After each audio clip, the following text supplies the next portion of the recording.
S2 1-1 우주는 어떻게 태어났어요? 더 나은 세상을 만들려면 무엇을 알아야 할까요? 먼저 과거, 현재, 미래를 알아야 해요. 과학을 통해 아주 먼 과거를 배우면 우주의 시작을 알 수 있어요. 여러분이 살아가는 세상도 이해할 수 있어요. 우주는 어떻게 만들어졌을까요? 지구에는 어떤 비밀이 숨어 있을까요? 아주 오래전 일이에요. 약 138억 년 전에 빅뱅이라는 커다란 사건이 일어났어요. 만약 빅뱅이 없었다면 지구도 우리도 그리고 이 세상에 있는 모든 것도 생겨나지 않았을 거예요. 빅뱅이라는 놀라운 사건 덕분에 별과 행성이 생기고 마침내 지구에 생명체가 나타나게 되었지요. 우주가 어떻게 처음 생겨났는지를 다루는 아주 많은 신화들이 있어요. 하지만 과학자들은 빅뱅 이론으로 우주의 시작을 이야기해요. 빅뱅 이론이 무엇이냐고요? 세상 모든 것은 눈에 보이지 않을 만큼 아주 작은 점에서 시작되었다는 이론이에요. 그 작은 점이 거대한 폭발을 일으키고 시간이 흐르면서 우주는 점점 커졌어요. 그리고 그 안에서 지금 우리가 보는 반짝이는 별들과 여러 행성이 생겨났답니다.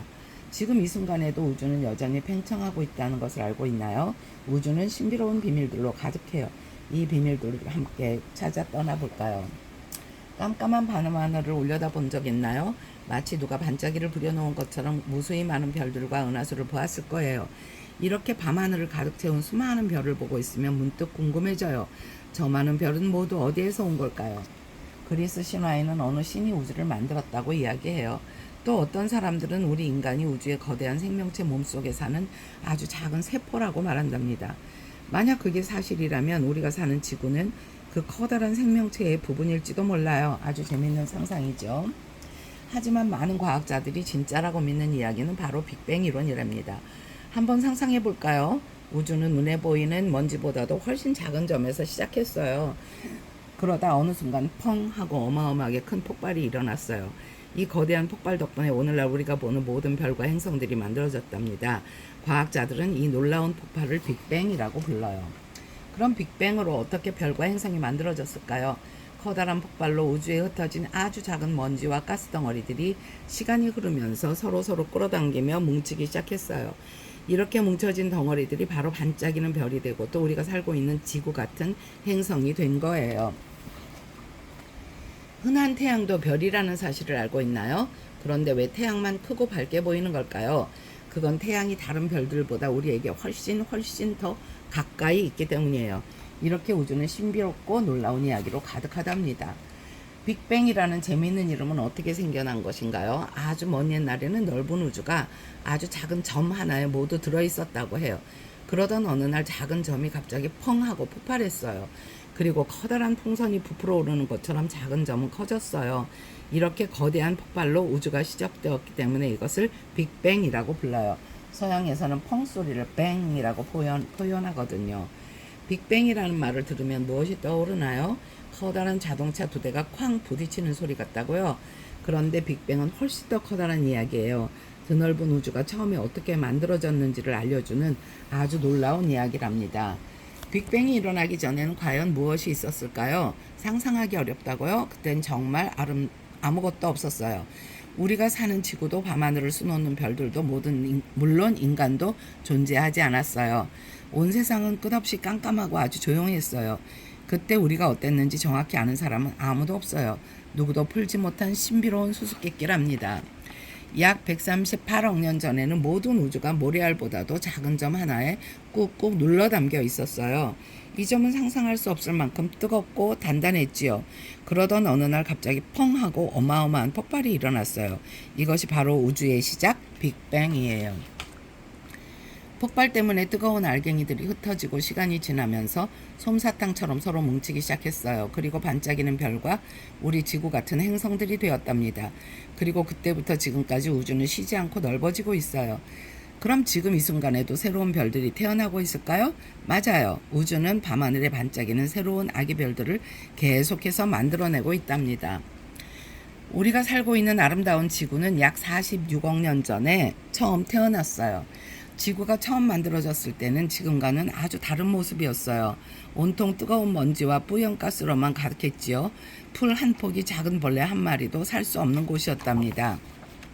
하지만 지금은 푸른 숲과 나무 그리고 상쾌한 산소로 가득 찬 하늘, 온갖 생명들이 살아가는 신비로운 바다를 가진 멋진 행성이 되었어요. 그 누구도 살 수 없던 지구가 어떻게 지금처럼 아름다운 모습으로 변하게 된 걸까요? 놀라운 과정을 함께 탐험해 볼까요?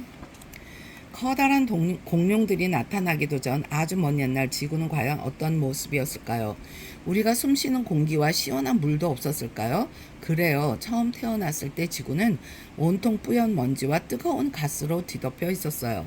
너무 뜨거워서 어떤 생명체도 살 수가 없었어요. 다행히 시간이 흐르고 뜨겁게 달아올랐던 지구는 서서히 식기 시작했어요. 그리고 지구는 시원한 물과 상쾌한 공기를 모으기 시작했답니다.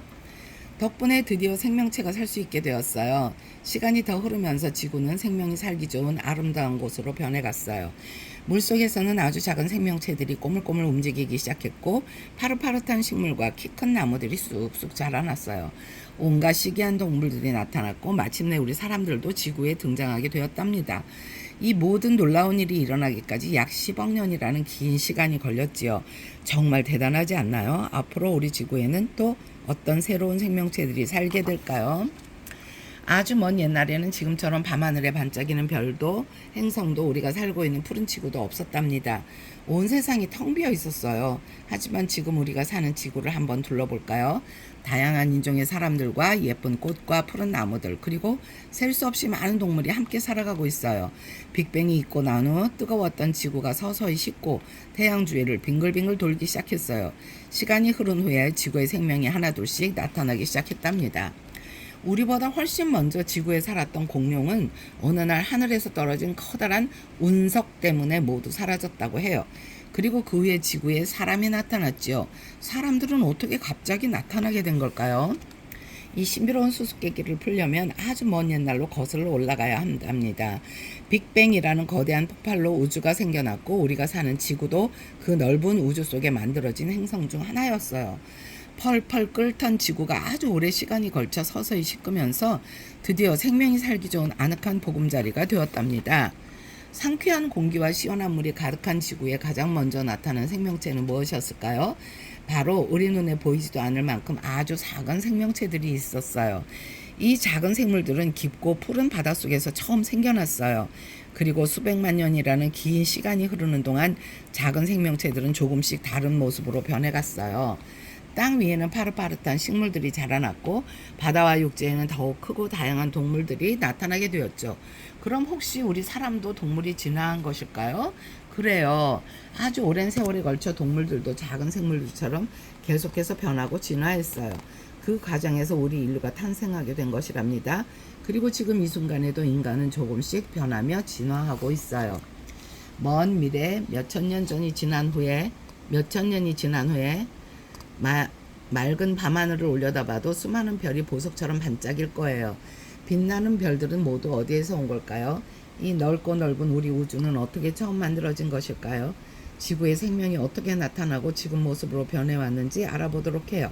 그리고 우주가 꼭꼭 숨겨둔 놀라운 비밀을 함께 찾아보아요. S2 1-2 우주에는 무엇이 살고 있을까요? 우리가 사는 지구는 어마어마하게 커요. 하지만 이렇게 커다란 지구도 끝없이 펼쳐진 우주 안에서는 작은 먼지 한 톨과 같답니다. 대체 우주는 얼마나 클까요? 우주에도 끝이 있을까요? 우주는 신비로운 수수께끼로 가득 차 있어요. 아직 우리가 모르는 것들이 많답니다. 밤하늘에서 보석처럼 반짝이는 별들은 무엇으로 만들어졌는지 궁금한가요? 반짝이는 별과 행성 말고도 우주에는 다른 것들이 있을까요?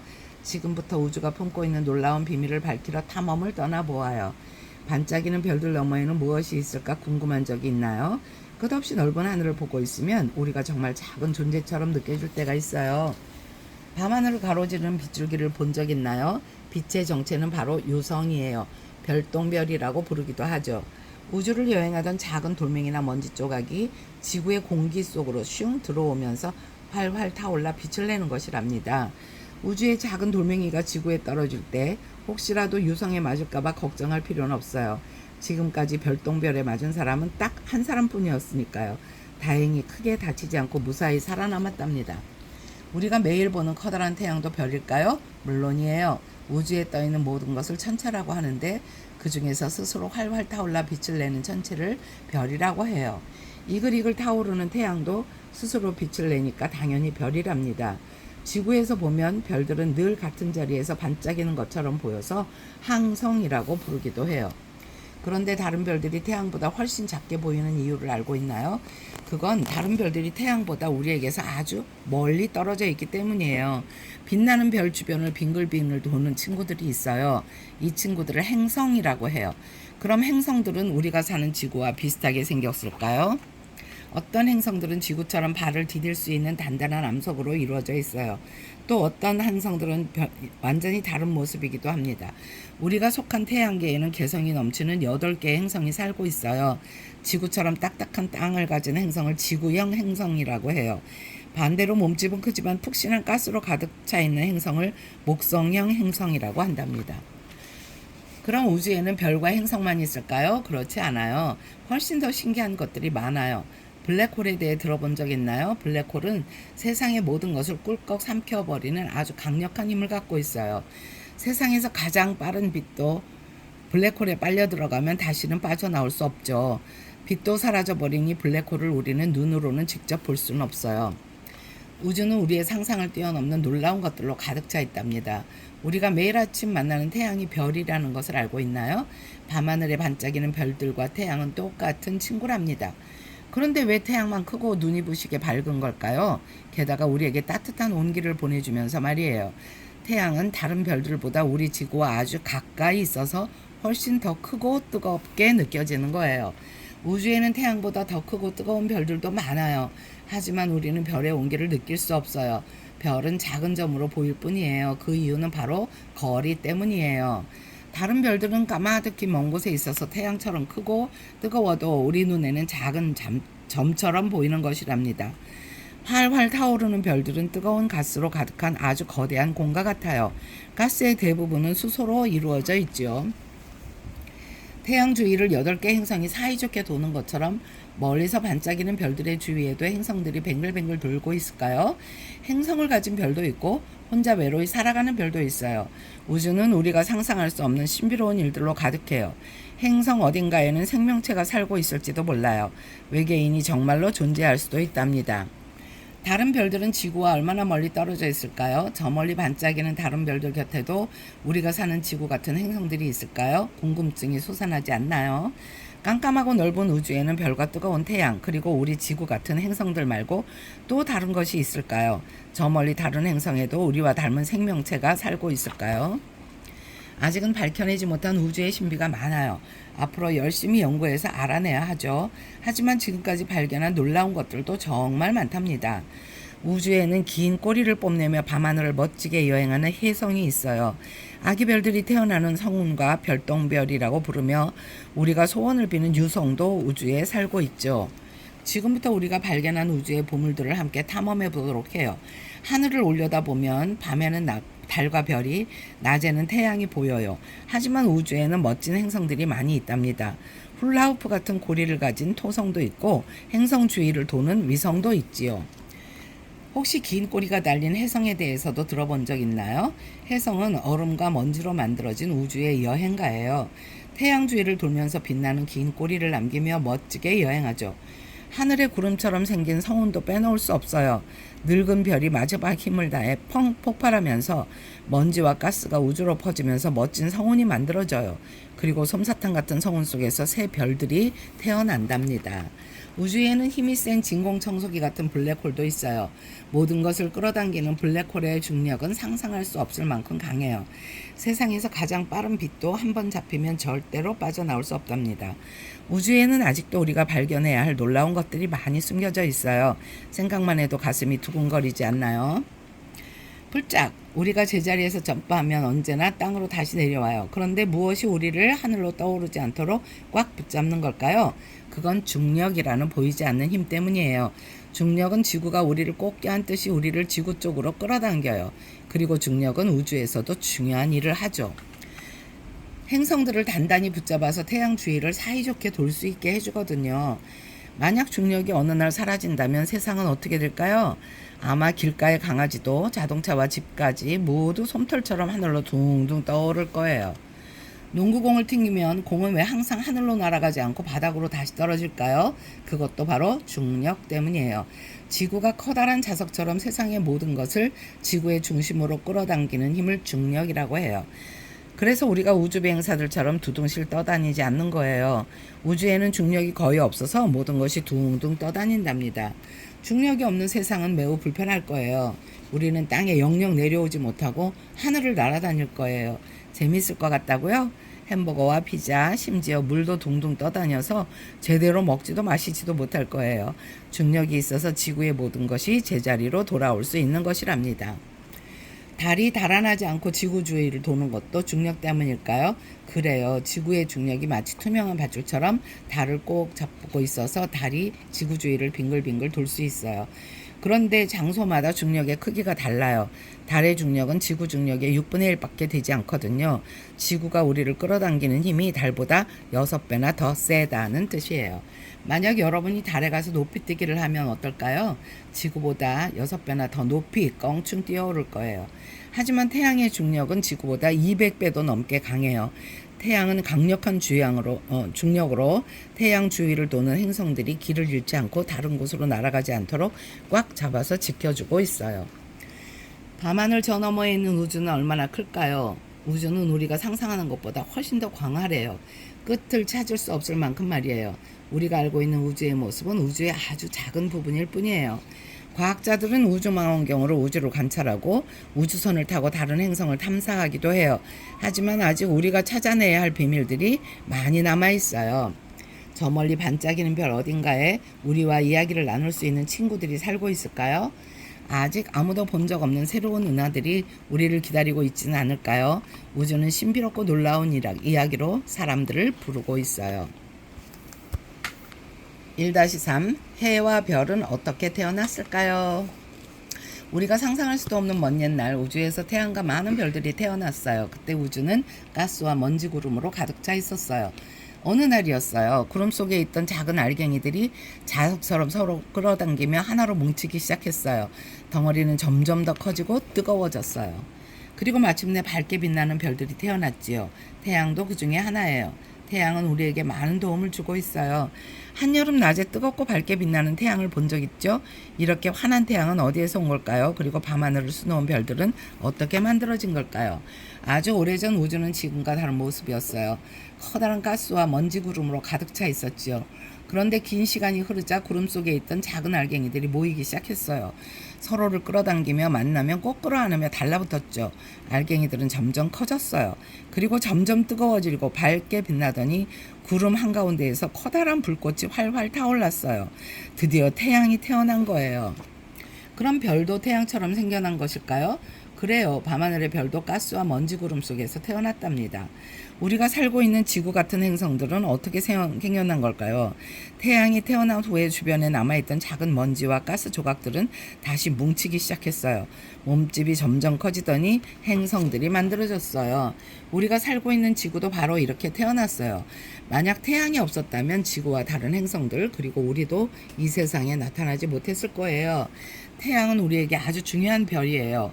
우리에게 밝은 빛과 따뜻한 온기를 선물하고 식물들이 쑥쑥 자라도록 도와주죠. 우리 모두가 힘차게 살아갈 수 있게 도와준답니다. 낮에 태양이 우리를 따뜻하게 감싸는 것처럼 밤하늘의 별도 중요한 역할을 해요. 별은 캄캄한 어둠 속에서 우리에게 반짝이는 빛을 선물하죠. 전기가 없었던 옛날 달과 별은 어두운 길을 밝혀주는 고마운 등불이었답니다. 밤하늘의 별이 사라지면 어떨까요? 그럼 우리 밤은 온통 깜깜한 어둠뿐일 거예요. 별은 성운이라고 불리는 특별한 곳에서 태어나요. 성운은 우주에 둥실둥실 떠다니는 가스와 먼지 구름이에요. 이곳에서 작은 먼지와 가스 알갱이들이 서로 똘똘 뭉쳐서 아주 크고 뜨거운 덩어리로 변해요. 그것이 바로 별이 되는 거예요. 넓은 우주에서 별들은 어떻게 반짝이는 생명을 얻게 되는지 지금부터 알아볼게요. 별을 가까이에서 보면 어떤 모양일까요? 별은 사실 활활 타오르는 뜨거운 가스로 이루어진 아주 커다란 공이에요. 우리가 땅에서 보는 것보다 훨씬 더 크답니다. 이렇게 크고 뜨거운 별들은 성운이라고 하는 특별한 곳에서 태어나요. 성운은 별과 별 사이에 존재하는 가스덩어리와 티끌의 모임이에요. 성운 안에서 작은 먼지와 가스 알갱이들이 서로를 끌어당기며 점점 커다랗게 뭉쳐져요. 왜냐고요? 그건 먼지와 가스 알갱이 사이에는 서로를 끌어당기는 중력이 작용하기 때문이에요. 먼지와 가스가 많이 모일수록 서로 끌어당기는 힘은 더욱 강해져요. 덩어리는 점점 커지고 뜨거워지죠. 그러다 마침내 스스로 환한 빛을 뿜어내는 별이 된답니다. 태양은 따뜻하고 커다란 이불 같아요. 지구에 사는 모든 동물과 식물들을 포근하게 감싸고 활기차게 살아갈 수 있도록 도와주죠. 만약 태양이 없다면 세상은 아주 춥고 깜깜한 곳으로 변할 거예요. 파릇파릇한 식물들도 더는 자랄 수 없고 말이죠. 동물은 추위에 떨거나 먹이를 구하지 못해서 지구에서 사라질 거예요. 태양이 없다면 우리의 하루는 어떻게 변할까요? 태양은 우리가 살아가는데 또 어떤 도움을 주고 있을까요? 날씨가 추울 때 밖에 나가면 자꾸만 햇볕 아래 서고 있고 싶어져요. 햇볕을 쬐면 따뜻하고 기분이 좋아지죠. 태양은 어떻게 우리를 따뜻하게 만들어주는 걸까요? 태양은 우리에게 따뜻한 열과 밝은 빛을 보내주는 커다란 난로 같아요. 만약 추운 겨울에 태양이 없다면 어떨까요? 너무 추워서 모든 것이 꽁꽁 얼어붙고 말 거예요. 지구는 얼음 행성이 되겠지요. 태양은 식물들이 쑥쑥 자라게 해주기도 해요. 식물들은 태양빛을 받아서 스스로 영양분을 만들어내죠. 이 과정을 광합성이라고 해요. 만약 태양이 없다면 식물들은 광합성을 할 수 없어서 자라지 못해요. 식물이 사라지면 식물을 먹고 사는 동물들과 우리도 쫄쫄 굶게 될 거예요. 태양이 우리에게 주는 특별한 선물이 또 있어요. 바로 햇볕을 쬐면 우리 몸속에서 비타민 D가 생겨나요. 비타민 D는 뼈를 단단하게 만들어주고 나쁜 병균이 우리 몸에 들어왔을 때 물리칠 수 있는 힘을 길러줘요. 이렇게 태양은 우리를 따뜻하게 해주고 식물을 자라게 하고 우리 몸까지 건강하게 지켜주는 아주 많은 일을 한답니다. 그래서 만약 태양이 없다면 지구에 사는 어떤 동물이나 식물도 살아갈 수 없게 돼요. 여러분도 태양이 지구의 모든 생명체에게 꼭 필요한 고무한 존재라고 느껴지나요? 우리는 달력을 보며 날짜를 확인하고 달라지는 날씨를 보며 계절의 변화를 느껴요. 그런데 날짜와 달력은 어떻게 생겨난 걸까요? 지구는 매일 팽이처럼 스스로 한 바퀴를 돌아요. 자전이라고 하지요. 지구가 한 바퀴 돌면서 해가 비추는 낮과 캄캄한 밤이 생겨나죠. 그런데 우리가 매일 보는 달력이 태양 때문에 만들어졌다는 걸 알고 있나요? 지구는 스스로 돌기도 하지만 365일에 걸쳐 태양 주변을 천천히 한 바퀴 돌기도 해요. 이것을 공전이라고 해요. 하루는 지구가 한 바퀴 자전하는 데 걸리는 시간, 1년은 지구가 태양 주위를 한 바퀴 공전하는 데 걸리는 시간을 기준으로 정해졌어요. 자전 때문에 낮과 밤이 반복되고요. 지구가 태양 주위를 여행하는 동안 시원한 가을, 추운 겨울, 따뜻한 봄, 더운 여름처럼 사계절도 차례차례 나타난답니다. 그런데 왜 1년은 12달일까요? 13달이나 11달이 아니고 말이에요. 그 이유는 달과 관계가 있어요. 1년에 보름달이 뜨는 횟수가 12번이라는 것에서 1년을 10개월로 나누게 된 거예요. 달력은 자연의 규칙에서 생겨났다고 말할 수 있겠네요. 달력이 등장하면서 사람들은 계획적이고 규칙적인 생활을 할 수 있게 되었어요. 그럼 매일 아침 해가 떠서 낮이 되고 저녁에는 해가 떠서 밤이 오는 것을 태양과 관련이 있어요. 지구는 자전한다고 했죠? 지구가 이렇게 혼자서 한 바퀴를 돌 때마다 햇빛을 받는 쪽은 환한 낮이 되고 빛을 받지 못하는 반대쪽은 깜깜한 밤이 된답니다. 기억해야 할 점은 해가 움직이는 것이 아니라 지구가 움직인다는 사실이에요. 하지만 사람들은 자신을 중심으로 세상을 바라보기 때문에 해가 뜬다고 표현하는 거예요. 지구가 커다란 태양의 주위를 1년에 한 바퀴씩 힘차게 도는 덕분에 봄, 여름, 가을, 겨울이 생겨요. 그런데 지구는 똑바로 서서 돌지 않아요. 살짝 비스듬히 기울어진 채로 태양의 둘레를 여행하죠. 지구에서 우리가 있는 쪽이 태양을 향해 비스듬히 기울어져 있을 때 우리는 햇볕을 더 많이 받아요. 그때 바로 무더운 여름이 되는 거예요. 반대로 우리가 있는 쪽이 태양의 반대 방향으로 기울어져 있으면 햇볕을 조금밖에 받지 못해요. 햇볕을 받는 시간이 짧아지니까 추운 겨울이 되는 거랍니다. 만약 지구가 똑바로 선 채로 자전과 공전을 했다면 계절의 변화는 일어나지 않았을 거예요. 지구가 비스듬하게 기울어져 태양 주위를 돌기 때문에 우리는 1년이라는 시간과 아름다운 사계절의 변화를 느낄 수 있습니다. 별과 태양이 없다면 우리 지구는 어떤 모습일까요? 그리고 별과 태양은 왜 하늘에 떠 있는 걸까요? 먼 옛날 우주는 지금과 모습이 많이 달랐어요. 별과 태양이 떼어나면서 우주는 완전히 새로운 세상으로 바뀌었죠. 만약 태양과 별이 없었다면 예쁜 꽃과 나무, 귀여운 동물들도 살아가지 못했을 거예요. 태양이 주는 따뜻한 빛과 에너지는 모든 생명이 살아가는 힘이 돼요. 식물은 광합성으로 쑥쑥 자랄 수 있고 그 식물을 먹고 사는 동물들도 힘차게 살아갈 수 있답니다. 태양과 별이 품고 있는 자연의 비밀에 한 걸음 다가갔어요. 우리가 지구에서 행복하게 살아갈 수 있도록 태양과 별은 어떤 도움을 주는지 여러분도 생각해 보세요. 1-4 지구는 어떻게 태어났을까요? 우리가 살고 있는 지구는 초록빛 산과 푸른 바다, 흰 구름으로 가득해요. 하지만 먼 옛날 처음 태어났을 때 지구는 지금과 많이 달랐어요.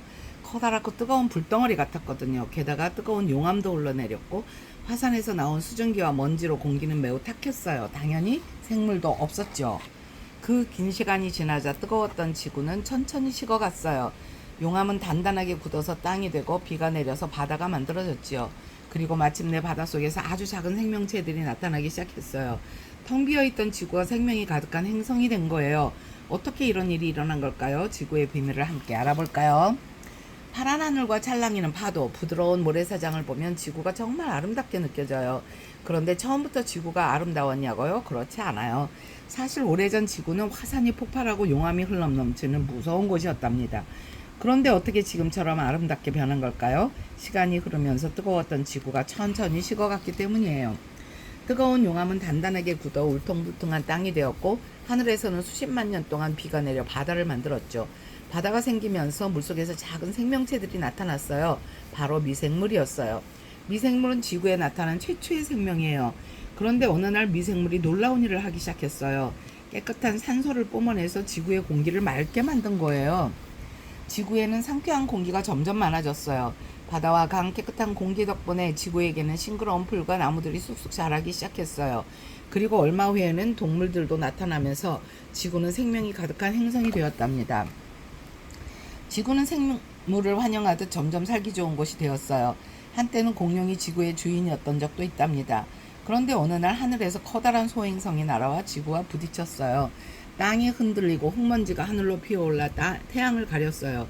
그러자 지구 기온이 뚝 떨어졌고 추위를 견디지 못한 공룡들이 모두 사라졌다고 해요.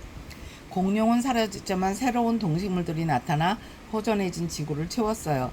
바로 우리 인류도 그 중에 하나였어요. 그런데 인류는 지구에 처음 나타났을 때부터 편안한 아파트에 살았을까요? 비행기를 타고 먼 나라로 여행으로 텔레비전으로 뉴스도 보고 말이에요. 그러지 않았다는 사실을 여러분도 잘 알고 있을 거예요. 옛날 인류는 우리와 아주 다르게 살았어요. 어두컴컴한 동물이나 나뭇가지와 풀을 엮어 만든 쉼터에서 살았거든요. 밤을 밝혀주는 전기도, 하늘을 나는 비행기도, 재미있는 텔레비전도 없었죠. 동물을 사냥해서 먹고 추운 날에는 불을 피워 몸을 따뜻하게 해야 했어요. 불을 만드는 일도 쉽지 않았죠. 하지만 인류는 점점 똑똑해지고 모습도 천천히 변해갔어요. 이것을 진화라고 해요. 신기하지 않나요? 뜨거운 불덩어리였던 지구가 수많은 생명을 품은 행성으로 변했으니까요. 지구의 환경이 지금과 달랐다면 어떤 생명도 태어나지 못했을 거예요. 당연히 우리 인간도 없었을 거예요. 그러니 우리는 아름다운 지구를 소중히 여기고 잘 보살펴야 해요. 바다에는 얼마나 많은 종류의 생물이 살고 있을까요? 놀랍게도 우리가 아직 한 번도 보지 못한 바다 생물이 200만 종류나 있을 것으로 생각돼요. 바다에 사는 모든 생물은 바닷속에 처음 나타났던 작은 생명체에서 시작되었어요. 세포가 하나뿐인 단세포 미생물은 오랜 시간에 걸쳐 조금씩 변해갔어요. 덩치도 커지고 점점 복잡한 구조를 갖게 되었지요.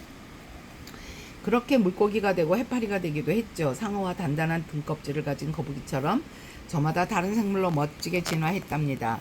바다에는 우리가 아직 모르는 신비로운 생물과 비밀이 가득해요. 지금 바다에 살고 있는 생물들도 먼 훗날 다른 모습으로 진화해 세상을 깜짝 놀라게 할 거예요. 바다에는 우리가 생각한 것보다 훨씬 더 다양한 생물이 산다는 걸 알고 있나요? 바다는 우리가 모르는 신비로운 비밀로 가득해요. 그런데 바다는 처음에 어떻게 생겨난 것일까요? 그리고 수많은 바다 생물은 어떻게 태어났을까요? 이 이야기는 아주 먼 옛날로 거슬러 올라가요. 지구가 태어났을 때는 푸른 바다가 없었어요. 지구는 부글부글 끓는 뜨거운 용암으로 뒤덮인 거대한 불덩어리였어요. 그런데 시간이 흐르자 지구는 조금씩 식었어요. 지구의 온도가 내려가니까 수증기가 물로 바뀌어 하늘에서 비가 내렸죠. 비는 움푹 파인 낮은 곳으로 흘러갔어요. 그리고 마침내 바다가 생겼답니다. 바다가 생기자 드디어 생물들이 나타났어요. 하지만 처음부터 고래와 거북이가 살았던 건 아니에요. 처음 나타난 생명체는 아주 작은 미생물이었답니다. 세포가 하나밖에 없는 단세포 미생물은 바닷속에 살면서 중요한 일을 했어요. 바로 모든 생명체에게 꼭 필요한 산소를 퐁퐁 만들었죠. 산소 덕분에 바다에는 더 크고 다양한 생물들이 살게 되었답니다. 우리가 가보지 못한 깊은 바닷속에서는 상상만 했던 신기한 생물들이 살고 있었을지도 몰라요. 어느 날 바다에 살던 생물이 육지로 올라와 적응했어요. 인류가 지구에 처음 나타났을 때 과연 어떻게 살았을까요? 아주 오래전에 살았던 사람들은 우리와 다른 생활을 했어요. 아늑한 집과 자동차, 그리고 환한 빛을 내는 전기도 없었죠. 배가 고프면 동물을 사랑하고 강에서 씻고 음식을 준비해야 했어요. 그리고 어두컴컴한 동굴에서 살았죠. 이렇게 힘든 환경 속에서도 옛날 사람들은 꿋꿋이 살아갔어요. 인류가 처음 지구에 나타난 건 언제일까요? 바로 20만 년 전이랍니다. 그때 살았던 사람들은 우리와 다른 점이 많았어요. 생김새부터 달랐답니다. 울퉁불퉁 근육이 많아서 우리보다 힘이 세고 다리를 움직이는 골반도 훨씬 더 길었어요. 얼굴도 우리보다 더 컸다고 해요. 그런데 옛날 사람들은 슈퍼마켓이나 식당도 없었는데 어떻게 음식을 구했을까요? 이들은 돌을 뾰족하게 갈아서 만든 창과 칼을 들고 직접 동물을 사냥했어요. 또 숲속 열매나 땅속의 뿌리를 찾아 먹었기도 했죠. 그러다 추운 겨울이 오면 사냥한 동물의 가죽으로 따뜻한 옷을 만들어 입었답니다. 덕분에 추운 겨울도 이겨낼 수 있었어요. 만약 타임머신이 있다면 이 사람들이 어떻게 살았는지 직접 보고 싶지 않나요? 숲과 바다가 있는 지구는 우리의 소중한 집이에요. 그런데 지구가 아파서 슬퍼하고 있어요. 우리가 공기를 오염시키고 숲을 없애고 쓰레기를 마구 버려서 땅과 바다를 더럽히고 있기 때문이에요. 이런 행동은 우리뿐 아니라 식물과 동물까지 힘들게 해요. 지구라는 집이 점점 더러워지고 사라지고 있으니까요. 그럼 우리는 아픈 지구를 위해 무엇을 할 수 있을까요? 먼저 다 쓴 물건은 다시 사용할 수 있도록 재활용해야 해요. 소중한 물을 아껴 쓰고 일회용품을 덜 사용해서 쓰레기를 줄이는 것도 좋은 방법이에요. 나무도 꾸준히 심어야 하고요. 지구가 다시 건강해질 수 있게 우리가 할 수 있는 일을 함께 찾아보아요. 갈수록 지구는 점점 뜨거워지고 있어요. 이것을 지구 온난화라고 해요. 대기 온도는 올라가고 해수면은 높아지며 빙하는 줄어들었죠. 지구 온난화로 많은 생물이 살 곳을 잃었어요. 모두 힘을 모아서 지구가 건강해지도록 도와야 하죠. 먼저 전기를 아껴 쓰는 것부터 시작해봐요. 또 가까운 거리는 자동차 대신 걷거나 시원한 바람을 맞으며 자전거를 타는 것도 지구를 위한 멋진 행동이에요. 꼭 필요한 물건만 사기, 한 번 사용한 물건도 재사용하기, 그리고 사용한 물건을 새롭게 재활용하기도 중요해요. 이 약속만 잘 지켜도 쓰레기를 아주 많이 줄일 수 있어요. 혹시 지구에게 맑은 공기를 선물하고 싶나요? 그럼 나무를 심어보세요. 나무는 지구를 오염시키는 이산화탄소를 마시고 깨끗한 공기를 만들거든요. 우리의 작은 실천을 모아서 아픈 지구를 다시 활짝 웃게 만들어봐요. 지구가 처음부터 멋지지는 않았어요. 지구가 처음 태어났을 때는 뜨거운 용암이 부글거리는 불덩어리였답니다. 하지만 오랜 시간이 지나면서 지구는 아름답게 변했어요. 우리가 보는 지구는 파란 바다와 초록빛한 흰 구름으로 가득해요. 지구는 우리와 동물들, 다양한 식물들이 함께 살아가는 소중한 집이에요. 지구를 지킬 수 있도록 모두 함께 힘을 모아야 해요. 1-5. 달은 어떻게 태어났을까요? 지구의 특별한 친구 달의 이야기를 알아볼까요? 밤하늘을 올려다보면 밝게 빛나는 달을 볼 수 있어요. 사람들은 오래전부터 달을 보면서 여러 가지 상상을 하곤 했어요. 동아시아에서는 달에 방아를 찢는 토끼가 산다고 생각했어요. 유럽에서는 보름달이 뜨면 늑대 인간이 나타난다는 전설이 있었지요. 그리스 신화에서는 초승달이 여신 아르테미스를 나타내는 데 쓰였어요. 옛날 사람들은 달의 움직임을 보며 날짜를 재기도 했어요. 이처럼 달의 움직임을 바탕으로 만든 달력을 음력이라고 부른답니다. 그런데 달은 해마다 4cm씩 지구에서 멀어지고 있다는 사실을 알고 있나요? 어느 날 달이 갑자기 사라질까 걱정이 돼요? 너무 걱정할 필요는 없어요. 달은 우리가 느끼기 어려울 정도로 천천히 멀어지고 있어요. 따라서 우리가 살아가는 동안 갑자기 사라질 일은 없어요. 달의 표면은 어떤 모습일까요? 달의 표면을 보면 어두운 부분과 밝은 부분이 섞여 있어요. 옛날 사람들은 어두운 부분을 물이 넘실거리는 바다라고 생각했어요. 그래서 어두운 부분에 달의 바다라는 멋진 이름을 붙여주었답니다. 하지만 달의 바다에는 물이 한 방울도 없어요. 뜨거운 용암이 식어서 생긴 검은 돌들이 넓게 펼쳐져 있어 어둡게 보일 뿐이에요.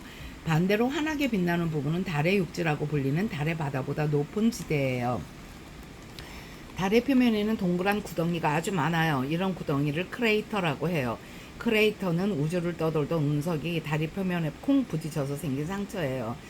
지구는 달처럼 크레이터가 쉽게 생기지 않아요. 운석이 떨어져도 대기와 부딪혀 타버리기 때문이죠. 반면 달에는 대기가 거의 없기 때문에 표면에 크레이터가 많답니다. 달은 물 한 방울 없는 바다와 높은 육지 그리고 운석이 남긴 수많은 상처를 간직하고 있어요. 그러면 달의 뒷부분은 어떻게 생겼을까요? 안타깝게도 지구에서는 달의 뒷부분을 볼 수 없어요.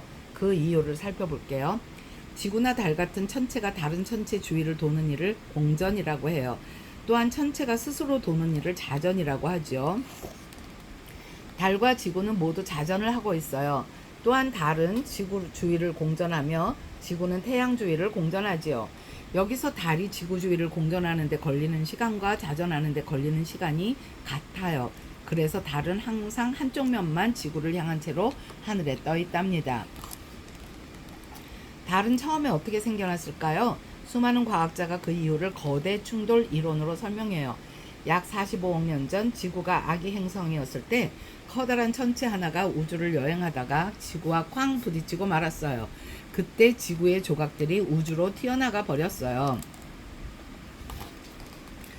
지구에서 떨어져 나온 흙먼지와 돌멩이들은 지구 주위를 맴돌았지요. 이렇게 지구 주위에서 흩어져 맴돌던 조각들은 서로를 끌어당겨 하나로 뭉쳐졌는데요. 이 천체가 바로 둥근 달이랍니다. 달이 커다란 충돌 때문에 태어났다는 이야기가 참 놀랍죠? 달처럼 행성 주위를 도는 천체를 위성이라고 불러요. 그럼 위성은 어떻게 태어날까요? 여러 가지 이야기가 있어요. 거대한 가스와 먼지 구름에서 행성이 만들어질 때 그 옆에서 남은 재료가 뭉쳐서 위성이 태어났다는 주장이 있어요.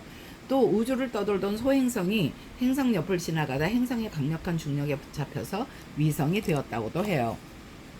그럼 모든 행성은 위성 친구를 데리고 다닐까요? 꼭 그렇지만은 않아요. 위성이 있다고 해도 행성마다 위성의 수가 달라요. 태양과 가까운 수성과 금성은 위성 친구가 없어요. 만약 있더라도 아주 작을 거예요. 우리가 미처 발견하지 못할 만큼 말이에요. 그런데 목성과 토성은 수십 개의 위성을 거느리고 있어요. 또 천왕성에는 지금까지 27개의 위성이, 해왕성에는 13개의 위성이 발견되었어요. 이렇게 태양계의 행성들은 저마다 다른 방법으로 다른 수의 위성과 함께 우주를 여행하고 있답니다. 달이 매일 조금씩 모양을 바꾸는 걸 본 적 있나요? 어떤 날은 둥근 보름달이 되었다가 또 어떤 날은 수줍게 웃는 눈썹 모양인 초승달이 되기도 해요. 이렇게 계속 변하는 달의 모양을 달의 위상이라고 해요. 오늘 밤에는 달이 어떤 모습으로 우리를 기다리고 있을까요? 달의 모양은 왜 자꾸만 바뀌냐고요? 사실 달의 진짜 모양은 바뀌지 않아요. 언제나 동그랗습니다. 그런데 왜 우리가 보는 모양은 매번 다를까요? 달이 스스로 빛을 내지 않고 거울처럼 햇빛을 반사하기 때문이에요. 달이 지구 주위를 돌면서 햇빛을 받는 부분이 우리 눈에 그때그때 다르게 보이는 것이지요. 간단한 실험을 해볼까요? 깜깜한 방에서 손전등을 켜보세요. 손전등은 태양, 여러분의 머리는 지구, 여러분 앞에 있는 동그란 공을 달이라고 해볼게요. 먼저 공을 손전등과 머리 사이에 놓아보세요. 어때요? 빛이 공의 뒷부분만 비추고 있어서 우리 눈에는 공의 어두운 그림자만 보일 거예요. 이번엔 공을 살짝 옆으로 옮겨볼까요? 공 절반이 환하게 빛나 보이죠? 이렇게 절반이 비치는 달이 바로 반달이라는 겁니다. 이번에는 공을 여러분 머리 뒤쪽으로 넘겨보세요. 태양, 지구, 달 순서로 나란히 서게 하는 거예요. 이제 손전등 빛이 공 전체를 비추지요. 이렇게 환하고 동그란 공이 바로 보름달이랍니다. 만약 달이 조금 더 움직이면 어떻게 될까요? 조금 전과 반대쪽 부분이 빛나는 또 다른 반달이 나타날 거예요. 자, 달의 비밀을 정리해 볼까요? 달이 태양과 지구 사이에 쏙 들어가면 햇빛을 등지게 돼서 우리 눈에 보이지 않아요. 그런데 지구가 태양과 달 사이에 서면 햇빛을 얼굴 가득 받아 둥근 보름달이 되죠. 마지막으로 달과 지구, 태양이 서로 기역자 모양으로 서 있으면 얼굴의 절반만 빛나는 반달이 돼요. 이렇게 달이 지구 주위를 여행하며 햇빛을 받는 부분에 따라 계속 바뀌는 모양을 달의 위상이라고 해요. 아주 오랫동안 사람들은 달에 가고 싶어 했어요. 그리고 마침내 1969년 우주 비행사들이 우주선을 타고 달에 날아가 달 위를 사뿐사뿐 걸었어요. 시간이 흘러 2009년에는 더 놀라운 소식이 있었어요. 달에서 물이 든 얼음이 발견된 거예요. 물의 발견에 따라 과학자들은 달에도 생명체가 있을지 모른다는 기대를 품게 되었어요. 자, 이제 여러분이 우주 비행사가 되어 달에 간다고 생각해 볼까요? 달에 가면 지구에서 경험할 수 없는 신기한 일들을 할 수 있어요. 지구보다 6배나 높이 뛸 수 있는 달에서 무엇을 가장 먼저 하고 싶나요? 또 어떤 새로운 비밀을 발견할 수 있을까요? 1969년 우주 비행사들은 우주선 아폴로 11호에 몸을 싣고 달을 향해 날아갔어요. 무사히 달에 도착한 우주 비행사들은 곧장 밖으로 나오지 않았어요. 섣불리 나가면 달을 탐험하기가 무척 힘들어지기 때문이지요. 그들은 우주선 안에서 달을 관측하는 도구를 놓을 만한 장소를 찾았어요. 그리고 우주복을 입고 드디어 달의 표면으로 내려왔답니다. 우주 비행사들은 달에 착륙하고 6시간 만에 첫 발자국을 찍었어요. 달의 표면에는 부드러운 모래처럼 반짝이는 흙이 펼쳐져 있었어요. 처음으로 달에 발자국을 남긴 닐 암스트롱은 이렇게 말했어요. 이것은 한 인간에게는 작은 한 걸음이지만 인류에게는 위대한 도약이다. 그런데 달에서는 정말 하늘 높이 뛸 수 있을까요? 달은 지구보다 작고 가벼워서 우리 몸을 끌어당기는 중력이 6분의 1밖에 안 돼요. 달에 있으면 몸이 솜사탕처럼 가벼워져서 살짝 점프해도 높이 뛸 수 있어요. 우주 비행사들은 처음에 캥거루처럼 껑충껑충 뛰어다녔어요. 그러다 키다리 황새처럼 성큼성큼 걷는 것이 가장 편하고 빠르게 움직이는 방법임을 알아냈죠. 우주 비행사들은 달이 흔들리는지 알아보는 지진계와 달의 지구 사이의 거리를 정확하게 재는 레이저 거울이 달린 실험 장치를 설치했어요. 그리고 달의 비밀이 담긴 고운 흙과 암석을 소중히 담아왔어요. 만약 여러분이 달에 간다면 또 어떤 비밀을 발견하게 될까요? 달 위를 황새처럼 걸으며 새로운 것들을 찾아내는 상상을 해보세요. 달이 어떻게 태어났는지, 그리고 매일 뚱뚱해졌다 홀쭉해지는 달의 변화 이야기를 알아보았어요. 그리고 우주 비행사들이 달을 탐험한 이야기도 살펴보았어요.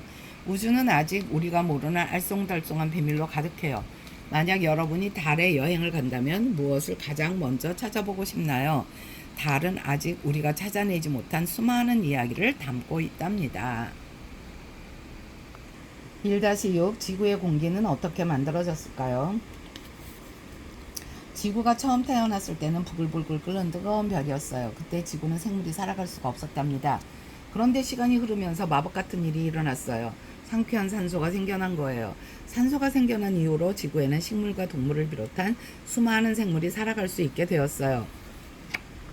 산소가 풍부한 지구는 태양계에서 생명이 살 수 있는 오직 하나뿐인 행성이에요.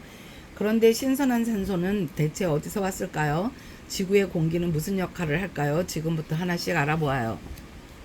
비가 시원하게 내린 후에는 공기가 맑고 상쾌하게 느껴져요. 그렇다면 우리가 공기를 마시며 숨을 쉴 수 있는 이유는 무엇일까요? 비가 하늘의 먼지를 깨끗하게 씻어주기 때문일까요? 맞아요. 비는 공기를 깨끗하게 만드는 데 도움을 줘요. 하지만 우리가 마음껏 숨을 쉴 수 있게 하는 물질은 산소예요. 그런데 산소는 처음부터 지구에 있었을까요? 그렇지 않아요. 지구가 태어난 뒤 오랫동안 지구에는 산소가 없었답니다. 그런데 어느 날 산소를 만드는 주인공이 나타났어요. 바로 바닷속에 살던 아주 작은 생물 남세균이랍니다. 남세균은 상쾌한 산소를 내뿜었어요. 수억 년 동안 셀 수 없이 많은 남세균이 산소를 만들어내자 지구는 산소가 가득한 행성이 되었어요. 그러자 바다부터 하늘까지 수많은 생물이 숨을 쉴 수 있게 되었답니다. 산소는 우리가 숨을 쉬게 하는 역할만 하지 않아요. 지구를 위한 투명 보호막 오존층을 만들기도 한답니다. 오존층은 하늘에 있는 커다란 방패예요. 우리 피부를 아프게 하는 자외선을 막아주죠. 만약 오존층이 없다면 자외선이 그대로 우리에게 쏟아져서 피부에 병이 생길 수도 있어요. 태양계의 다른 행성과 비교해보면 지구가 얼마나 대단한 곳인지 금방 알 수 있어요. 금성은 이산화탄소가 가득한 두꺼운 대기를 가지고 있어요. 이런 대기 때문에 금성의 온도는 약 467도 섭씨에 달한답니다. 목성과 토성의 하늘에는 수소와 헬륨가스가 가득해요. 게다가 커다란 소용돌이와 바람이 항상 불고 있답니다. 수많은 별 중에 왜 우리 지구에만 생명이 가득할까요? 그 이유는 신선한 공기가 가득한 대기가 있기 때문이에요. 산소는 우리에게 생명의 숨결을 선물해요. 사람뿐 아니라 지구의 수많은 생물이 산소로 숨을 쉬고 있어요. 대기는 지구가 날씨를 조절할 수 있게 해줘요. 대기가 없다면 지구의 날씨가 오락가락하여 생명이 살기 어려운 행성이 되었을 거예요. 그런데 대기가 우리를 위해 하는 일이 또 있어요. 어떤 일인지 지금부터 알아볼까요? 우주에는 태양 주위를 맴도는 많은 행성이 있어요. 하지만 왜 지구에만 동물들과 푸른 식물들 그리고 우리가 살고 있을까요? 지구를 이렇게 특별하게 만든 것은 바로 지구를 포근하게 감싸고 있는 공기예요. 지구의 공기에는 질소가 가장 많아요. 하지만 생물들이 숨을 쉴 수 있게 도와주는 산소도 있지요.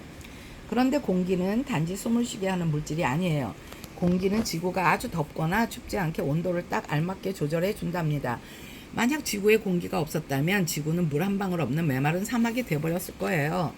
대기는 태양으로부터 우리를 안전하게 지켜줘요. 태양은 항상 뜨거운 열 에너지를 우리에게 내뿜고 있어요. 이 에너지를 모두 고스란히 받으면 어떻게 될까요? 아마 지구가 순식간에 타버릴지도 몰라요. 다행히 이런 일이 일어나지 않는 이유는 지구의 대기와 구름이 있기 때문이에요. 대기와 구름은 햇빛의 에너지를 약 30% 반사하여 우주로 보낸답니다. 대기는 지구가 운석과 부딪지 않게 막기도 해요. 우주에서는 다양한 운석이 떠돌아다니고 있어요. 달의 표면 사진을 본 적이 있나요? 울퉁불퉁한 흉터가 잔뜩 있지요? 이런 흉터가 생긴 이유는 운석과 부딪혔기 때문이에요. 운석에 맞아서 생긴 흉터를 크레이터라고 해요. 그런데 지구에는 크레이터가 별로 없어요. 그 이유는 무엇일까요? 대기가 있기 때문이에요. 지구로 떨어지는 운석은 대기와 만나면 타서 없어진답니다. 푸른 지구가 오래전은 불덩이였다는 것이 상상이 가나요? 푸른 바다도 하늘도 없었지요. 지구는 뜨겁게 끓어오르는 거대한 마그마 바다였답니다. 이때의 지구를 원시지구라고 불러요. 그리고 원시지구에서 처음 생겨난 대기를 첫 번째 대기라고 하지요. 어느 날 원시지구의 화산들이 이산화탄소와 질소 같은 뜨거운 가스를 뿜어냈어요. 그러자 지구의 두 번째 대기가 만들어졌어요. 지구는 서서히 식기 시작했어요. 그러자 마법 같은 일들이 벌어졌답니다. 대기 속에 있던 수증기가 차가워지면서 물방울로 변한 거예요. 그리고 비가 되어 아주 오랫동안 내리더니 바다를 만들었죠. 부글부글 끓던 마그마는 단단하게 굳어서 땅이 되었어요. 이렇게 지구는 지금의 모습을 갖추는데 한 걸음 다가갔습니다.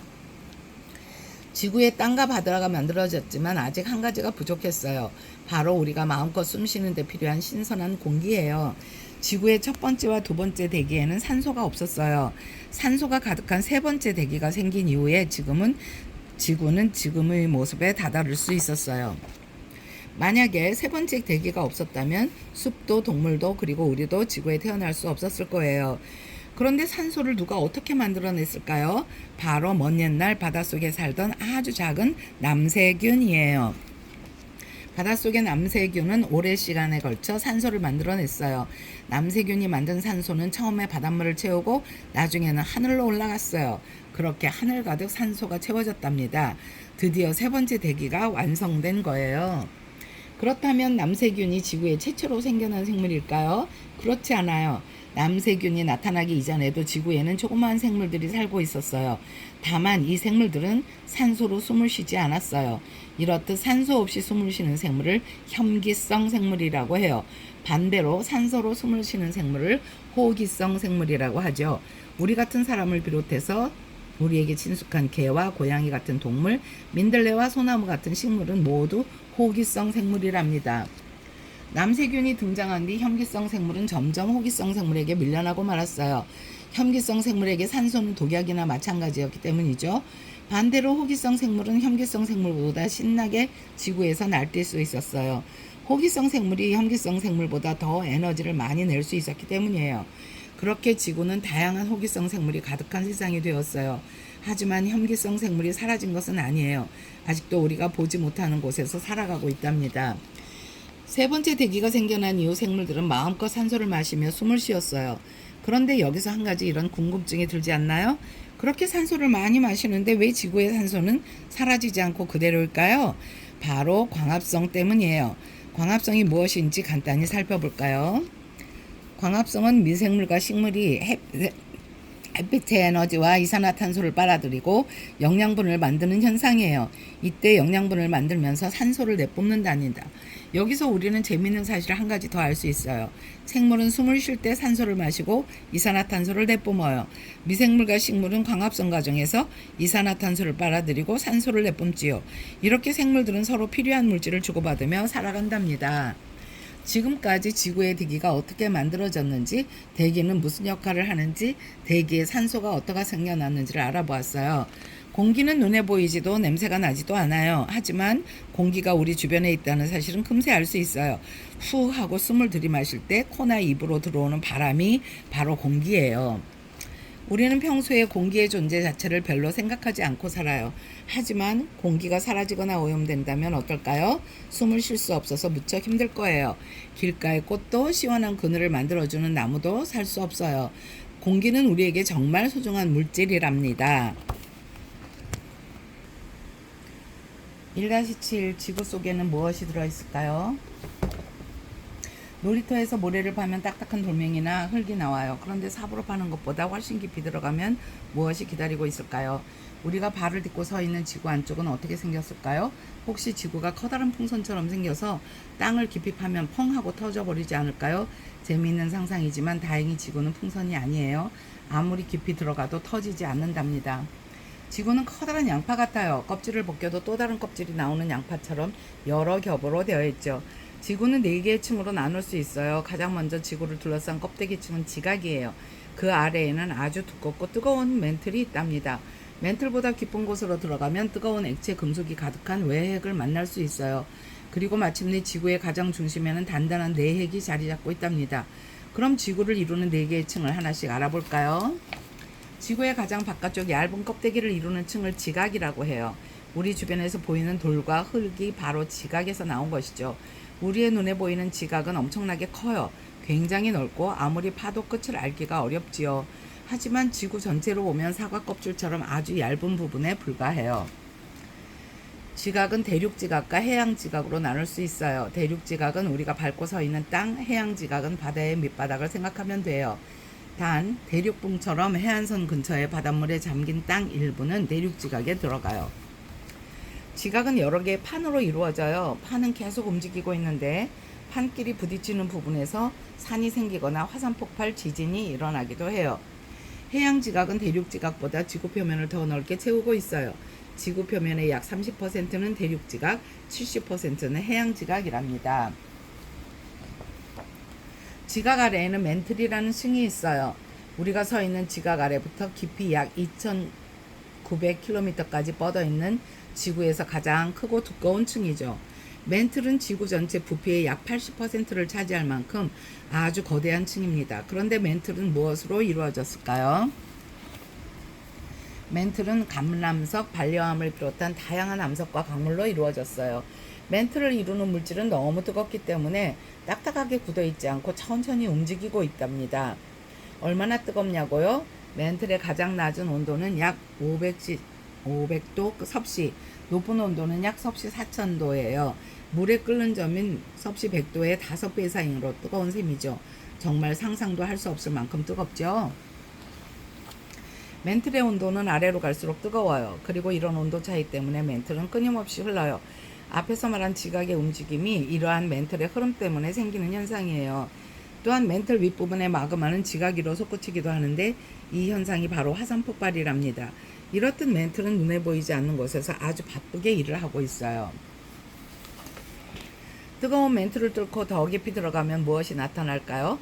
바로 외핵이라는 층이 우리를 기다리고 있어요. 이곳은 아주 뜨거운 열 때문에 철과 같은 금속들이 녹아서 생긴 액체 금속이에요. 외핵도 멘틀과 마찬가지로 끊임없이 흐르고 있는데요. 외핵의 흐름은 지구를 보호하는 소중한 방패를 만들어요. 바로 자기장이지요. 지구의 자기장이 왜 중요한지 간단히 살펴볼까요? 태양에서는 끊임없이 전기를 띤 물질이 뿜어져 나오고 있어요. 이런 물질의 흐름을 태양풍이라고 불러요. 모든 생물은 태양풍을 맞으면 살아남을 수 없어요. 하지만 지구에 사는 생물은 걱정을 할 필요가 없어요. 외핵이 만든 자기장이 태양풍을 밀어내고 있답니다. 그런데 한 가지 궁금증이 생기지 않나요? 저 깊은 곳에 있는 외핵이 액체인지 어떻게 알아냈을까요? 무슨 특별한 방법이라도 있을까요? 맞아요. 지진파를 이용하면 알아낼 수 있답니다. 과학자들은 땅속을 조사할 때 지진파를 사용해요. 지진파 중 P파는 고체와 액체를 모두 경과해요. 반면 S파는 액체를 통과하지 못해요. 멘틀의 경계에서 P파는 나아갔지만 S파는 나아가지 못했어요. 이 사실에서 외핵이 액체란 사실을 알 수 있어요. 드디어 지구의 가장 마지막 층을 만나볼 시간이에요. 그곳은 바로 지구의 중심인 내핵이에요. 내핵은 외핵보다 더 뜨거운 곳이지만 엄청난 압력으로 꾹꾹 눌려 있어서 액체가 아닌 단단한 공 모양의 고체로 되어 있어요.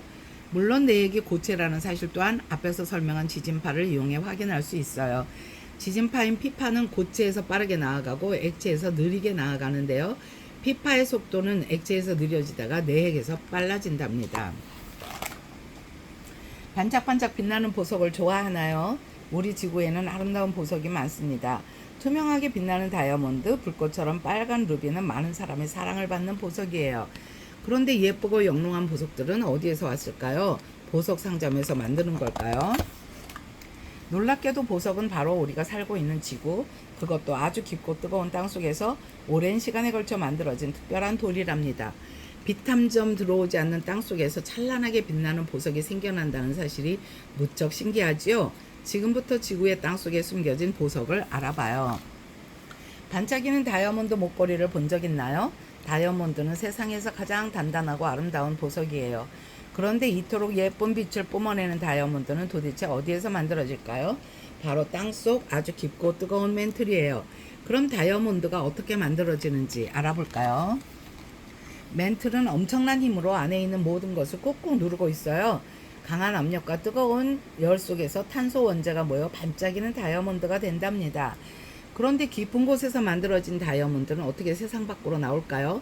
화산이 펑 하고 터질 때 땅속 깊은 곳에 있던 마그마가 다이아몬드를 품고 땅 가까이로 솟아오른답니다. 다이아몬드를 품은 마그마가 식어서 굳은 암석을 깎으면 속에 있는 다이아몬드를 꺼낼 수 있어요. 그런데 우리가 백화점에서 볼 수 있는 비싼 다이아몬드는 암석에서 바로 꺼낸 보석이 아니에요. 명품 다이아몬드는 이런 다이아몬드를 깎아서 만들어요. 장인들이 다이아몬드를 깎으면 원래보다 아름답게 반짝여서 가치가 높아진답니다. 그런데 다이아몬드는 무척 단단해서 장식용으로만 쓰기엔 아까워요. 오늘날 다이아몬드는 공장에서 만들기도 해요. 이렇게 만든 인공 다이아몬드는 금속이나 유리를 자르는 공구의 재료로서 활약하고 있답니다. 다이아몬드와 연필심의 재료인 흑연을 비교해보면 재미있는 사실을 알 수 있어요. 다이아몬드와 흑연은 하나의 가족이라고 할 수 있어요. 모두 탄소로만 이루어진 물질이기 때문이죠. 다만 태어난 곳은 달라요. 다이아몬드는 멘틀 속에서 태어나지만 흑연은 지각 속에서 태어나죠. 이처럼 같은 원자로 이루어져도 환경에 따라 너무나 다른 물질로 거듭날 수 있답니다. 지구는 다이아몬드뿐만 아니라 사파이어, 에메랄드, 루비도 만들어요. 새 보석은 멘틀보다는 얕은 지각에서 만들어요. 처음에는 평범한 돌이지만 뜨거운 열과 아주 강하게 누르는 힘을 받아서 아름다운 보석으로 다시 태어나지요. 사파이어와 루비는 모두 강옥이라는 광물이 변하면서 생긴 보석이에요. 강옥이 변하여 빨간색을 띠는 보석은 루비, 나머지 색을 띠는 보석은 사파이어라고 불러요. 반면 에메랄드는 두 보석과 달리 녹주석이 변하면서 생겨난답니다. 우리가 밟고 서 있는 땅속 깊은 곳에 무엇이 있는지 궁금한 적 있나요? 겉으로 본 지구는 단순히 동그란 행성이에요. 하지만 깊이 들어가면 무척 신비로운 세계를 발견할 수 있지요. 지구는 양파처럼 여러 겹으로 이루어졌어요. 지구에는 지각, 멘틀, 외핵, 내핵이라는 4개의 층이 있어요. 각 층은 다양한 물질로 채워져 있고 독특한 특징을 갖고 있어요. 이토록 신비로운 지구는 우리에게 보석이라는 아주 진귀한 보물을 선물해요. 사람들이 너무나 사랑하는 다이아몬드, 사파이어, 에메랄드, 루비는 모두 지구의 땅속에서 태어난 보석이에요. 어쩌면 지구의 안에는 아직도 밝혀지지 않은 신비와 보물이 숨어 있을지 몰라요. 1-8 지구의 생명체는 어떻게 태어났을까요? 우리가 살고 있는 지구는 생명의 활기가 넘치는 행성이에요. 하늘에서는 새들이 지저귀고 땅 위에서는 사슴과 호랑이 같은 동물이 뛰어다녀요. 숲에서는 초록빛 잎이 무성한 나무 사이를 원숭이가 넘어다니고 바다에서는 물고기가 힘차게 헤엄을 쳐요. 도시에 가면 활기찬 하루를 보내는 사람들을 볼 수 있어요. 지구의 생명은 어떻게 시작되었을까요? 사람은 처음부터 지구에 살았을까요? 그렇지 않아요. 아주 먼 옛날 지구가 처음 태어났을 때 지구에는 사람뿐 아니라 그 어떤 생명체도 살 수 없었어요. 그때 지구는 거대한 불덩이처럼 뜨거웠거든요. 동물도 나무 한 그루도 없는 쓸쓸한 행성이었죠. 그럼 뜨거운 지구에 어떻게 생명이 나타나게 되었을까요? 이 위대한 이야기의 주인공은 바로 물에서 시작돼요. 어린 지구는 지금처럼 물이 풍부한 행성이 아니었어요. 그런데 어느 날 우주에서 선물처럼 물이 날아왔어요. 지구에게 소중한 물을 가져다 준 손님은 누구일까요? 바로 혜성과 소행성이랍니다. 먼 옛날 태양계에서는 수많은 혜성과 소행성이 날아다녔어요. 혜성과 소행성은 얼음을 머금고 우주를 떠놀다 지구와 자주 부딪혔어요. 혜성과 소행성이 가져온 얼음 덩어리는 뜨거운 지구의 표면에서 칙 소리를 내며 수증기가 되었어요. 엄청난 양의 수증기는 하늘로 올라가 구름이 되고 마침내 지구에는 비가 옥수같이 내리기 시작했죠. 비는 아주 오랜 시간 동안 쉬지 않고 내렸고 뜨거운 지구의 표면은 서서히 식었어요. 아주 오랫동안 어마어마한 양의 비가 내리자 지구의 움푹 파인 곳에 물이 가득 찼어요. 그리고 마침내 끝이 보이지 않는 넓고 푸른 바다가 탄생했답니다. 그런데 어느 날 놀라운 일이 일어났어요. 따뜻한 바닷속에서 최초의 생명체가 태어났답니다. 생명체는 눈에 보이지 않을 만큼 작았지만 모든 생명의 위대한 시작이었어요. 작은 생명체들은 아주 오랜 시간에 걸쳐 천천히 다양한 모습으로 변했어요. 어떤 생명체는 여러 개로 뭉쳐서 물풀이 되고 어떤 생명체는 헤엄을 치는 물고기가 되었죠. 그리고 땅 위에서도 살아갈 수 있는 새로운 식물과 동물이 되기도 했답니다. 이렇게 생명은 바다에서 땅으로 퍼졌어요. 아주 작은 물고기부터 거대한 코끼리까지 아주 먼 옛날 따뜻한 바다에서 태어난 작은 생명체에서 시작되었죠. 지금까지 지구가 뜨겁고 건조한 행성에서 바다와 생명체로 가득한 행성으로 변하는 과정을 살펴보았어요. 그런데 사실 지구에 바다가 생기는 과정은 한 가지로만 설명하기가 어려워요. 과연 지구의 물은 모두 우주에서 왔을까요? 오늘날의 과학자들은 그렇지 않다고 이야기해요. 지구는 태양계를 떠돌던 수많은 돌덩어리가 합쳐지며 생겨난 행성이에요. 그래서 우주에서 온 운석은 지구를 만들 당시에 쓰였던 재료라고 할 수 있어요. 과학자들은 어린 지구와 성분이 아주 비슷한 이 콘드라이트라는 운석을 분석했어요. 분석 결과 아주 놀라운 사실이 밝혀졌어요. 이 운석에는 수소 성분이 풍부했다는 거죠. 수소는 산소와 더불어 물을 이루는 원자예요. 즉 지구를 만드는 재료에 이미 수소가 많았다면 지구에서 물이 생겨날 가능성이 높다는 것을 뜻하죠. 오늘날에는 지구에서 화산 폭발이 일어난 후에 하늘로 수증기가 올라가 구름이 생기고 비가 내렸다는 설명도 있어요. 그렇다면 물은 도대체 어디에서 왔을까요? 처음의 이야기처럼 혜성과 소행성이 지구에 준 선물일까요? 아니면 지구에서 스스로 생겨났을까요? 어느 한쪽도 틀렸다고 말할 수 없어요. 오늘날에는 두 가지 모두 지구에 물이 생기게 된 원인이라고 여기고 있어요. 이처럼 과학에서는 원인을 어느 하나로만 정할 수 없는 경우가 문쩍 많답니다. 지구를 우주에서 바라보면 어떤 색깔로 보이는지 알고 있나요? 바로 파란색이에요. 그래서 우주 비행사들은 지구를 파란 구슬이라고 부르기도 해요. 지구가 파랗게 보이는 이유는 표면의 71%가 물로 덮여 있기 때문이에요. 우리는 주변에 물이 풍부해서 물의 소중함을 잊곤 해요. 하지만 막상 물 없이 하루만 살아보라고 하면 기겁을 할 거예요. 씻을 수도 마른 목을 축일 수 없는 하루는 너무 끔찍하죠. 이처럼 물은 사람에게 무척 소중한 물질이에요. 사실 사람뿐 아니라 모든 생물에게 마찬가지예요. 더 놀라운 사실을 알려드릴까요? 사람을 비롯한 모든 생물은 물이 있기에 세상에 나타날 수 있었답니다. 지구에 처음 나타난 생명체는 무엇일까요? 첫 생명체는 바닷속에서 나타난 원핵 생물이에요. 간단한 세포 하나로만 이루어진 아주 작은 생물이었죠. 최초의 생물들이 살 때만 해도 지구의 풍경은 지금과 달랐어요. 아직 땅과 하늘은 동물도 식물도 없는 쓸쓸한 곳이었죠. 만약 타임머신을 타고 최초의 생명체가 태어난 지구로 간다면 어떻게 될까요? 아마 살아남을 수 없을 거예요. 사람뿐 아니라 어떤 동물이나 식물을 보내도 마찬가지예요. 당시에는 대기에 산소가 없었답니다. 지구에 처음 나타난 원핵 생물들은 산소로 숨을 쉬지 않았어요. 그런데 시간이 흐르자 특별한 원핵 생물이 등장했어요. 바로 남세균이에요. 남세균은 지구 최초의 요리사였어요. 햇빛과 물, 이산화탄소를 이용해서 스스로 영양분을 만들 줄 알았거든요. 이렇게 영양분을 만드는 과정을 광합성이라고 불러요. 햇빛을 이용하여 스스로 영양분을 만드는 것은 굉장한 능력이에요. 그런데 광합성의 대단함은 여기서 그치지 않아요. 그 이유를 살펴볼까요? 남세균은 광합성을 하는 과정에서 산소를 내놓았어요. 오랜 세월 수많은 남세균이 쉬지 않고 산소를 만들자 마침내 바다와 하늘이 산소로 가득 차게 되었어요. 산소가 생겨나자 지구 곳곳에 다양한 생명체가 나타나고 자라기 시작했어요. 광합성을 하는 이 작은 영웅이 지구를 동물과 식물이 가득한 세상으로 만든 셈이랍니다. 남세균이 나타나기 전에 지구는 아주 간단한 세포로 이루어진 생물밖에 없었어요. 하지만 남세균의 등장 이후 여러 세포로 이루어진 복잡한 생물들이 지구 곳곳에 살아가게 되었습니다. 생물들은 각자 따로 살지 않아요. 서로 먹거나 먹히고 도움도 주고받으며 살아가죠. 특히 동물과 식물의 관계는 서로에게 무척 중요해요. 어느 한쪽이 없어지면 다른 한쪽도 살아갈 수 없습니다. 동물과 식물이 서로 어떤 도움을 주고받는지 살펴볼까요?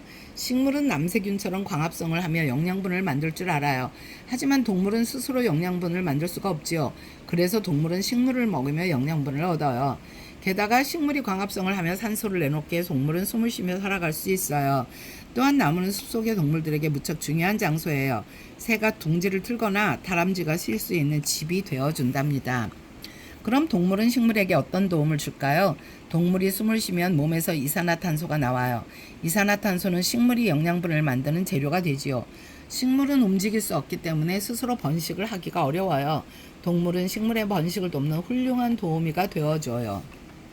꿀벌이나 나비는 꽃에 앉아 꿀을 먹을 때 몸에 묻은 꽃가루를 다른 꽃으로 옮겨줘요.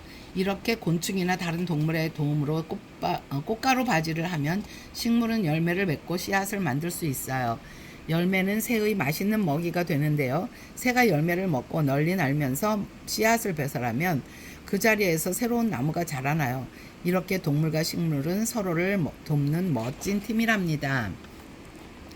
우리가 사는 지구는 아주 특별한 집이에요. 하늘을 나는 새, 바다를 헤엄치는 물고기, 땅 위에서 살아가는 동물과 식물까지 수많은 생명체가 함께 지내고 있습니다. 그런데 이 많은 생명은 과연 어디에서 처음 생겨났을까요? 바로 바다랍니다.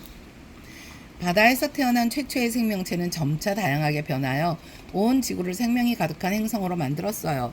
이처럼 물은 생명이 태어나는 중요한 시작점이에요. 어쩌면 우주의 다른 행성에서도 물에서 생명이 태어날 수도 있어요.